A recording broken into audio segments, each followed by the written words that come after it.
कन्हैया बेलारी जी, अब एक लेग का इलेक्शन, एक फेज की पोलिंग हो चुकी है, दूसरे की तैयारी हो रही है।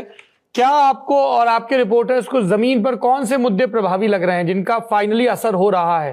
जमीन पर देखिए 121 जो क्षेत्रों में चुनाव हुआ उसमें जमीन पर बीजेपी के पक्ष में उतना बढ़िया वोटिंग नहीं।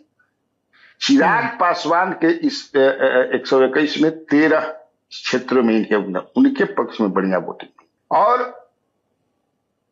प्रशांत किशोर का मैंने कई क्षेत्रों में देखा कि उनका कलवाला में भी, आप देखिए कलवाला में मैं आपको बता दूं कि जैसे आपको जो है दरभंगा में आर.के. मिश्रा खेल बिगाड़ेंगे, सहरसा में किशोर कुमार मुन्ना खेल बिगाड़ेंगे, वहां से आई.पी. गुप्ता खड़ा है, समस्तीपुर में डॉक्टर विनोद खेला बिगाड़े, कुमरान में के.सी. सिन्हा खेला बिगाड़े, दीघा में बिट्टू सिंह खेला बिगाड़ेंगे। ये जनसुराज की मैं बात कर रहा हूं। इसमें मुजफ्फरपुर पूर्णिया भी जोड़ लीजिए।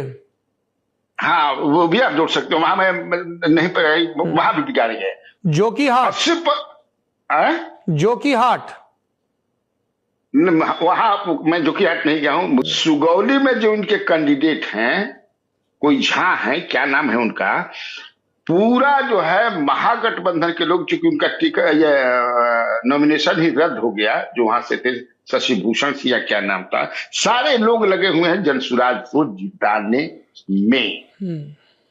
हाँ, तो ये नहीं, जोकीहाट में इसलिए कह रहा हूं क्योंकि मैं वहां खुद गया था, तो तस्लीमुद्दीन के जो बड़े बेटे हैं सरफराज, जो कई बार विधायक रहे, तो इस बार सरफराज जनसुराज से हैं और शाहनवाज जो उनके दूसरे भाई हैं वो आरजेडी के टिकट पर मैदान में है। तो वहां पे सरफराज का पलड़ा थोड़ा सा भारी दिखा। हालांकि यहाँ एआईएमआईएम की सीट थी पिछली बार और शाहनवाज पिछली बार एआईएमआईएम की सीट पे जीते थे, तो ये इकलौती सीट है जहां पे वो एक मजबूत फाइट में हमें नजर आए। अब इसमें आपने सुगौली जोड़ा है।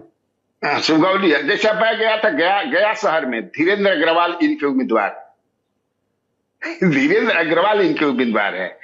टिकारी में भी इनके एक उम्मीदवार है, मैं नाम उनका, हम लोग भी सीट वाइज करेंगे बात, लेकिन ये देखा गया है कि जो भी शहरी इलाके हैं जो भाजपा का मजबूत गढ़ माने जाते हैं, गया, मुजफ्फरपुर, दरभंगा, पूर्णिया, ये सदर की सीटें हैं जो बीजेपी अमूमन जीत लेती है, वहां पे इन सारी सीटों पर भारतीय जनता पार्टी जनसुराज की वजह से मुश्किल में पड़ी हुई, क्योंकि जनसुराज के कैंडिडेट्स की अपनी लोकप्रियता है और ये माना जा रहा है कि उनको जो टिकट मिलेगा उसमें एक बड़ा चंक जो है वो भारतीय जनता पार्टी के परंपरागत वोटर्स का, एनडीए के परंपरागत वोटर्स का होगा।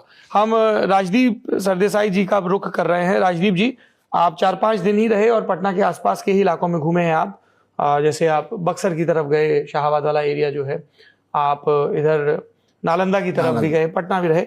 व्हाट इज योर सेंस, क्योंकि आप लंबे अरसे से जा रहे हैं? जो कि डेमोग्राफिक बिहार का है युवाओं में मैंने देखा, जो अगर आप प्रशांत किशोर के साथ रोड शो पर जाते हैं तो 95% जो आपको मिलेंगे वो मेल होते हैं, पुरुष होते हैं, और इसी वजह से मुझे लगता है वो दोनों को डैमेज कर रहे हैं।